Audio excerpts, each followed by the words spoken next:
Hello everyone, this is Satya and I welcome you all to the channel जिनसे ज़िंदगी।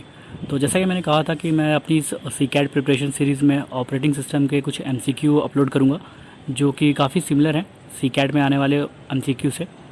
ठीक है, तो बिना कोई देरी किए स्टार्ट करते हैं। पहला क्वेश्चन देखते हैं। Computer is a blank which performs different functionality और different functions efficiently and accurately. It's a hardware, machine, digital device. तो all of the above will be the answer. ठीक है, उसके बाद सेकंड क्वेश्चन है which of the following is not a hardware. तो इनमें से कौन सा हार्डवेयर नहीं है? तो प्रोसेसर हार्डवेयर है, कीबोर्ड हार्डवेयर है, मैग्नेटिक डिस्क भी हार्डवेयर है, but device driver is not a hardware. Okay, और an operating system is a system software, resource manager, resource allocator. तो ऑल ऑफ द अबव सही आंसर होगा। फिर what are the functions of computer? तो data storage, data processing, data movement, control. तो all of the above will be the answer. And which of the following is a system program? तो देखो, एक system program मैंने बताया था शायद कि एक सिस्टम प्रोग्राम होता है और एक सिस्टम प्रोग्राम होता है, दूसरा होता है एप्लीकेशन प्रोग्राम। ठीक है, एक system program and application program.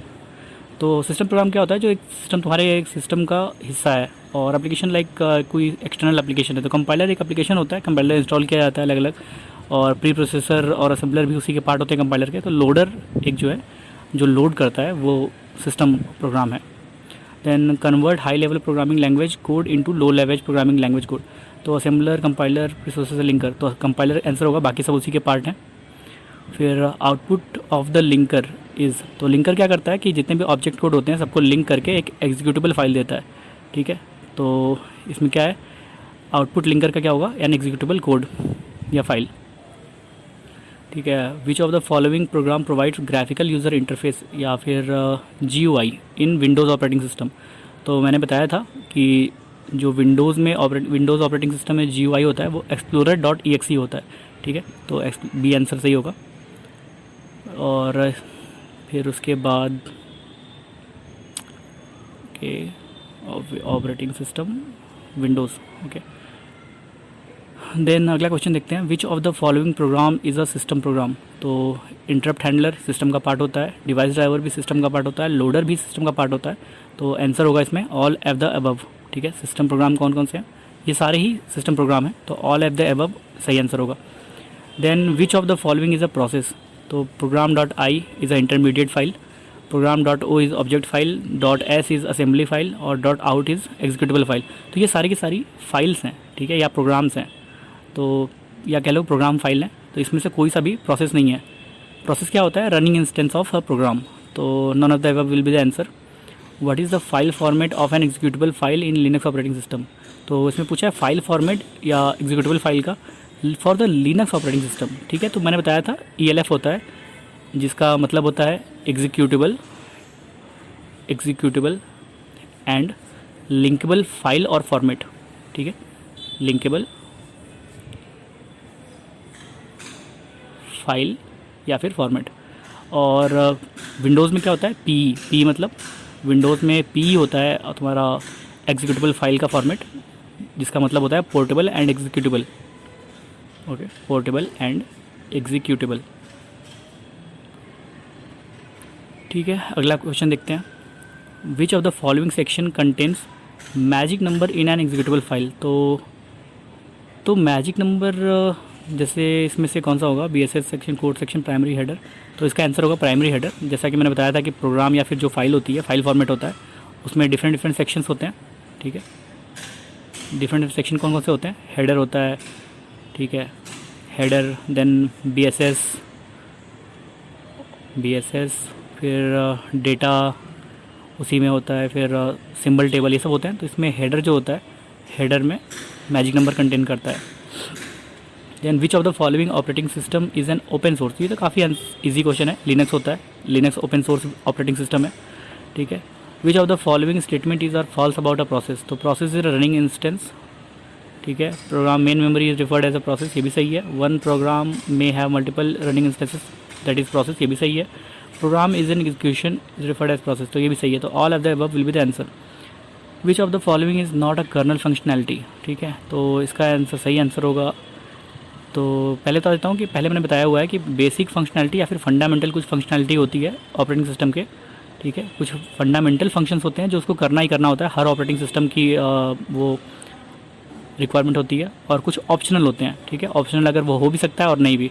तो प्रोसेस मैनेजमेंट फंडामेंटल है, हार्डवेयर एब्स्ट्रैक्शन भी फंडामेंटल है, protection and security is optional, and memory management भी नेसेसरी है या फिर फंडामेंटल है। तो which of the following is a Linux kernel. तो मैंने पहले बताया कि लिनक्स कर्नल क्या होता है, वीएम लाइनस बोलते हैं उसको, वीएम लाइनस। तो वीएम लाइनस, तो इसका लिनक्स कर्नल बोला है, तो ऑप्शन बी सही होगा। और विंडोज़ में क्या होता है, विंडोज़ में होता है एंटॉस कर्नल, ठीक है। कर्नल को क्या बोलते हैं, एंटॉस कर्नल इन विंडोज़, ठीक है। तो ये ध्यान रखना है, सब क्वेश्चन आते हैं इस तरह के। और during machine boot process to check peripheral connectivity is called. तो मशीन बूट यानी मतलब जो बूटिंग होता है, बूटिंग के टाइम पे जो पेरिफेरल चेक करने की जो टेस्ट होता है उसको बोलते हैं पोस्ट, या फिर उसी को बोलते हैं पोस्ट या पावर ऑन, पोस्ट ऑन या पोस्ट ऑन सेल्फ टेस्ट। मतलब पावर ऑन करने के बाद वो सारा पेरिफेरल चेक करता है कि सारे पेरिफेरल सही से वर्क कर रहे हैं कि नहीं कर रहे हैं, उसको बोलते हैं पोस्ट ऑन पेरिफेरल टेस्ट या पोस्ट, ठीक है। अगला क्वेश्चन है which of the following statement is true. तो motherboard is inside the CPU, नहीं। Motherboard is on to the CPU, motherboard, तो CPU is on to the, तो सीपीयू क्या होता है, मदरबोर्ड के ऊपर लगा होता है, ना कि मदरबोर्ड सीपीयू के अंदर होता है। तो system calls are running but system calls nothing but kernel function software interrupt. तो इसमें सारे ही आंसर सही हैं। Kernel mode of an operating system is also called as. तो कर्नल मोड को ही प्रिविलेज मोड भी बोलते हैं, उसी को सिस्टम मोड भी बोलते हैं, उसी को सुपरवाइजर मोड भी बोलते हैं, मॉनिटर मोड भी बोलते हैं। तो सारे आंसर सही हैं, ठीक है। Which of the following is not a job of process control सब सिस्टम। तो इसमें से कौन सा नहीं है, तो आईपीसी भी है, शेड्यूलिंग भी, डिवाइस मैनेजमेंट इसका काम नहीं है। Which of the following system call is used to create new process. ये काफ़ी इजी क्वेश्चन है और कई बार पूछा जाता है। फोर्क होता है, ठीक है, ये याद रख लेना, ये बहुत ही पूछा जाता है। Which of the following section is not a part of process. Okay, तो इसमें से तुम्हारा symbol table is the right answer by the way, ठीक है, क्योंकि मैंने पहले बताया कि जो प्रोग्राम या एक फ़ाइल होती है उसमें तुम्हारा जो जो सेक्शन होते हैं, जैसे हेडर होता है, बीएसएस होता है, आरओ डेटा होता है, ठीक है, और कोड होता है, सिंबल टेबल होता है। लेकिन जब वो प्रोसेस में कन्वर्ट होता है तो उसमें से सिंबल टेबल रिमूव हो जाती है, ठीक है, और सिंबल टेबल की जगह पे स्टैक और हीप दो नए सेक्शन ऐड हो जाते हैं, ठीक है। तो जब वो प्रोसेस में कन्वर्ट होगा, तो प्रोसेस में जब कन्वर्ट होगा तो वहाँ पे एक तो हेडर भी हट जाता है, ठीक है, वहाँ पे स्टैक या फिर और हीप आ जाता है, ठीक है, और बीएसएस सेक्शन वैसे ही रहेगा, कोड भी रहेगा, आरओ डेटा भी रहेगा, सिंबल टेबल रिमूव हो जाएगी, सिंबल टेबल नहीं होगी, ठीक है। तो ये सही आंसर है डी। फिर है in user mode value of mode bit is. तो यूज़र मोड में मोड बिट 1 होती है, और यूज़र मोड को बोलते हैं अनप्रिविलेज मोड, और कर्नल मोड या सिस्टम मोड या फिर प्रिविलेज मोड को क्या बोलते हैं, उसकी में क्या होती है मोड बिट 0, ठीक है। तो कर्नल मोड में मोड बिट 0 होती है। In system which supports multi threading the CPU concurrently executes, ठीक है। तो जो मल्टी थ्रेडिंग सपोर्ट करते हैं उसमें क्या होता है कि multiple threads of either one और डिफरेंट प्रोसेस, ठीक है, एक बार में एग्जीक्यूट होते हैं। Process which is in the main memory waiting for the CPU time considered in. तो यहाँ पे कंफ्यूजिंग लग रहा है कि वेटिंग है तो हम वेटिंग स्टेट मार सकते हैं, बट ये आंसर गलत है। यहाँ पे आंसर होगा कि पहले किस में वेट करता है, वो रेडी स्टेट में वेट करता है, फिर रेडी स्टेट से वो रनिंग स्टेट में जाता है, ठीक है। पहला कौन सा स्टेट होता है, न्यू के बाद वो रनिंग रेडी स्टेट में आता है, और रेडी स्टेट से फिर जो शेड्यूलर शेड्यूल करता है तो फिर वो जाता है रनिंग स्टेट में, यानी कि सीपीयू के अंदर, ठीक है। प्रोसेस कहाँ रन करते हैं, सीपीयू के अंदर। तो इसमें से कौन सा आंसर सही होगा, रेडी स्टेट, ठीक है। फिर copies and execution context of process which is scheduled by the scheduler from its PCB and restore into the memory. ये पूछ रहा है कि रेडी स्टेट से जो होता है, रेडी स्टेट से रनिंग स्टेट में ले जाने के लिए सीपीयू के अंदर कौन लोड करता है, तो लोडर नहीं करता है, वो डिस्पैचर होता है एक, ठीक है। शेड्यूलर शेड्यूल करता है कि कौन सा प्रोसेस रन करेगा नेक्स्ट, और डिस्पैचर उसको डिस्पैच करता है रेडी स्टेट से रनिंग स्टेट में या सीपीयू तक ले जाता है, ठीक है। Which of the following CPU scheduling algorithm leads to starvation. तो किस शेड्यूलिंग एल्गोरिथम में स्टारवेशन की प्रॉब्लम हो सकती है, मतलब उसको सीपीयू मिले ही ना। तो first come first serve, shortage job first, round robin. तो शॉर्टेज जॉब फर्स्ट में होगा, क्योंकि छोटे छोटे प्रोसेस आते गए, उनको जल्दी जल्दी वो होते गए, लेकिन जो बड़ा प्रोसेस है वो वेट करता रह जाएगा। विच of the following statement is true in an IPC. तो आईपीसी मतलब इंटर प्रोसेस कम्युनिकेशन में कौन सा स्टेटमेंट सही है। तो यहाँ पे देखो, वही पाइप, अगर पाइप के थ्रू वही प्रोसेस कम्युनिकेट कर सकते हैं जो कि रिलेटेड होंगे एक दूसरे से। मतलब पाइप क्या है, एक दोनों पाइप के दोनों एंड पे जो प्रोसेस होंगे वही दोनों आपस में कम्युनिकेट कर पाएंगे। तो डी आंसर सही है। Critical section problem can be resolve by using. तो क्रिटिकल सेक्शन का क्या होता है कि डेटा करप्ट होने से बचाने के लिए होता है, तो बाइनरी, सेमाफोर और म्यूटेक्स भी यूज़ करते हैं। तो ए बी दोनों सही है। Which of the following signal and OS send to process forcefully termination, या फोर्सफुल टर्मिनेशन के लिए क्या होता है, सिग किल या सिग्नल किल जो होता है वो भेजता है signal. Which of the following IPC mechanism is used for communication across the system. तो दो सिस्टम अक्रॉस, मतलब दो अलग अलग सिस्टम के बीच में कम्युनिकेशन के लिए जो आईपीसी मैकेनिज्म यूज़ होता है वो होता है सॉकेट। ठीक है, ये होता है सॉकेट। फिर processes which share data with another process referred as. ठीक है, तो जो प्रोसेस आपस में डेटा शेयर करते हैं उनको बोलते हैं कोऑपरेटिव प्रोसेस।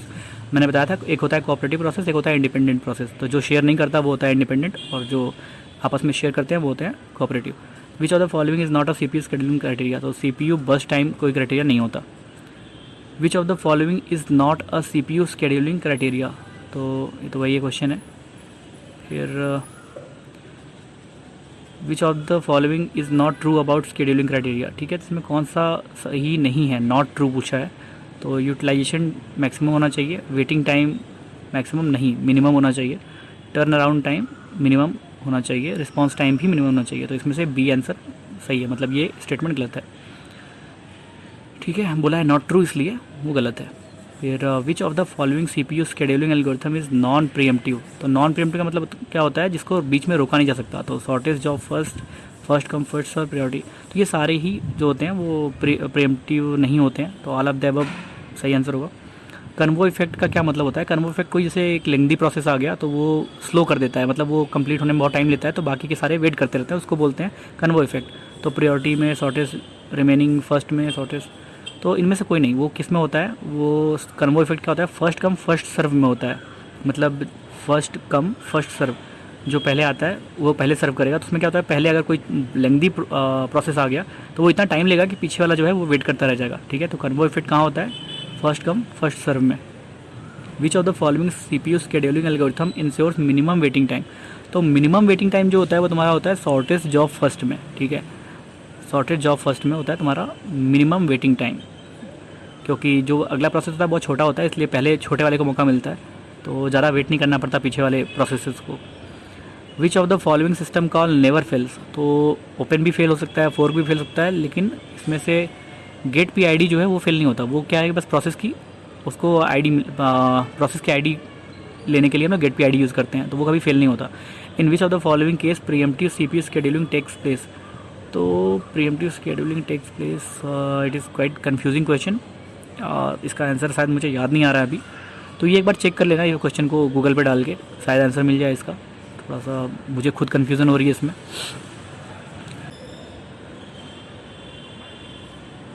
तो I am not sure about this question, तो इसको एक बार चेक कर लेना।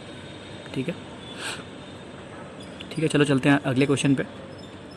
तो नेक्स्ट क्वेश्चन है, which of the following is kernel data structure. तो कर्नल कौन कौन से डेटा स्ट्रक्चर के फॉर्म में इन्फॉर्मेशन रखता है। तो पीसीबी, रेडी क्यू, सारे ही आंसर सही हैं, सारे क्यू हैं, सारे डेटा स्ट्रक्चर्स हैं। कन्वो इफेक्ट अकर्स इन, तो मैंने बताया था कि फर्स्ट कम फर्स्ट सर्व में होता है, तो none of the above will be the answer. ठीक है, कहाँ होता है, फर्स्ट कम फर्स्ट सर्व के अंदर। ठीक है, then MMU is a system program, application program, firmware और ऑल ऑफ द अबव।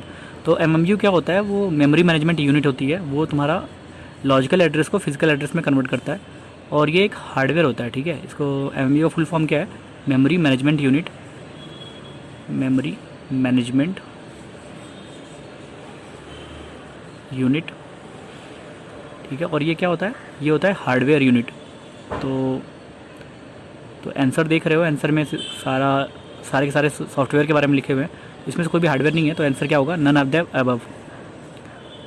फिर है अगला क्वेश्चन, विच इज़ और are necessary and sufficient condition to occur deadlock. Deadlock होने की कौन कौन सी कंडीशन हो सकती हैं।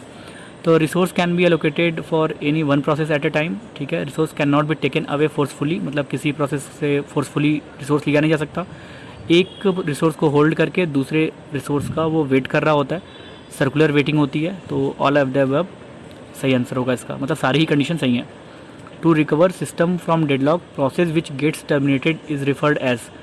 तो डेडलॉक रिकवर करने के लिए जिस प्रोसेस को टर्मिनेट किया जाता है वो क्या होता है, विक्टिम कहलाता है, ठीक है। तो जिस प्रोसेस को टर्मिनेट कर दिया जाएगा उसको बोलेंगे victim process. Then which of the following field of process in its PCB remain static. तो इसमें देखो सारी चीज़ें बदलती रहती हैं, लेकिन पीआईडी मतलब प्रोसेस की जो आईडी होती है वो चेंज नहीं होती है, तो डी आंसर सही होगा। Memory remains unused which is internal to the partition then it is referred as. तो यहाँ पे साफ साफ देख रहे हो कि इंटरनल टू द पार्टीशन बोला है, memory remains unused internal to the partition, तो इंटरनल है इसलिए यहाँ पे internal fragmentation is the right answer. To swap out processes from the main memory into swap area and to swap in processes from swap area into the main memory is done by. तो ये किसके द्वारा किया जाता है या कौन करता है, ये मेमोरी मैनेजर का काम है ये, ठीक है। तो एमएमयू का काम क्या था, वो लॉजिकल, देखो मैंने ऊपर दिखाया था ना, देख लेता हूँ एक बार फिर से, कहाँ गया, ठीक है। तो एमएमयू क्या होता है, वो तुम्हारा लॉजिकल एड्रेस जो होता है, लॉजिकल एड्रेस को फिजिकल एड्रेस में कन्वर्ट करता है, और ये एक हार्डवेयर यूनिट होता है, ठीक है। लॉजिकल एड्रेस को फिजिकल एड्रेस में कन्वर्ट करता है, और ये, तो इसका आंसर क्या होगा, मेमोरी मैनेजर, ठीक है। मेमोरी मैनेजर जो होता है वो तुम्हारा स्वैप इन स्वैप आउट करता है, ठीक है। तो इसका राइट आंसर क्या होगा, memory manager. Then in memory management scheme there is no external fragmentation. तो एक्सटर्नल फ्रेगमेंटेशन कहाँ नहीं होता है कि कोई जहाँ पे कोई एक्सटर्नल मतलब बाहर से मेमोरी बची ना रह जाए, तो इक्वल पेजेस में डिवाइड होता है। जब हम इक्वल पेजेस में डिवाइड करते हैं तो पेजिंग, वहाँ पे एक्सटर्नल फ्रेगमेंटेशन नहीं होता, ठीक है। Which of the following memory allocation method is faster. तो सबसे फास्ट मेमोरी एलोकेशन कौन सा होता है, तो फर्स्ट फिट, ठीक है। क्योंकि बेस्ट फिट में क्या होता है कि हम बड़ा ब्लॉक ढूंढ रहे होते हैं, मतलब आई मीन जो सबसे छोटा ब्लॉक है वो ढूंढ रहे होते हैं। वर्स्ट फिट में एक बड़ा सा ब्लॉक दे देते हैं। फर्स्ट फिट में होता है जहाँ सबसे पहली जगह मिली वहीं डाल दो, तो सबसे फास्ट फर्स्ट फिट होता है। To keep track on all the pages same process OS maintain one table. तो पेजेस का जो ट्रैक करने के लिए जो एक टेबल मेंटेन करते हैं उसको बोलते हैं पेज टेबल। तो ये थोड़ा कन्फ्यूजिंग दिख रहा है, बट पेजिंग टेबल नहीं होता, वो पेज टेबल होता है। In which of the following page replacement algorithm page will not get used in near future will be replaced by requesting page. तो मतलब कौन सा पेज रिप्लेसमेंट एल्गोरिथम में कौन सा पेज रिप्लेस होगा जो फ्यूचर में यूज़ नहीं होने वाला है। तो यहाँ पे फ्यूचरिस्टिक कौन सा होता है, ऑप्टिमल पेज रिप्लेसमेंट। ये एक्चुअली प्रैक्टिकल नहीं होता है क्योंकि हम फ्यूचर थोड़ी जान सकते हैं, ठीक है। Information about the file can be kept inside one structure called as. तो फाइल के बारे में जो भी इन्फॉर्मेशन है वो जो कहाँ रखी जाती है, वो रखी जाती है फाइल कंट्रोल ब्लॉक में या फिर एफसीबी में, ठीक है।